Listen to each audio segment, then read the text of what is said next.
Okay. So ఎలా propose చేసావు? Starting ఈ మెసేజ్, హాయ్ డార్లింగ్. ఏ డార్లింగ్ అంటున్నాడు ఏంది ఇది అని చెప్పేసి నాకు అసలు అర్థం కాల. లవ్ చేస్తావా లేదా అంటే సైకో లాగా, నువ్వు చేస్తావా లేదా, చేస్తావా లేదా, నేను చేస్తున్నా, మీ ఇంటి దగ్గర వచ్చేస్తా, చెయ్యి, నన్ను లవ్ చెయ్యి. చేశారు. తర్వాత చూసి 3కి ఆ టైంలో చేశాను. ప్రపోజల్ యాక్సెప్ట్ చేసేసారు, నేను చేసేసాను. అంటే నాకు మంచిగా అనిపించింది. అంటే ఐ లవ్ యూ ఏం చెప్పలేదు? చెప్పానన్న ఐ లవ్ యూ అంటే ఇంకా అంటుంది, ఇంకా రిప్లై రావట్లేదు. చెప్పేది ఒకటి అంటే ఐ లవ్ యూ అనేది, ఇంకా అక్కడి నుంచి ఇంకా స్టార్ట్ అయింది. ఇది తీసుకో. సరే ఒక్కసారి లైవ్లో మా గురించి ఒకసారి ప్రపోజ్ ఎలా చేసో చూద్దాం. Shiva,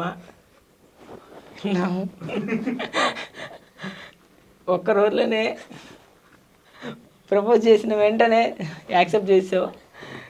I love you Shiva. I love you two fellows.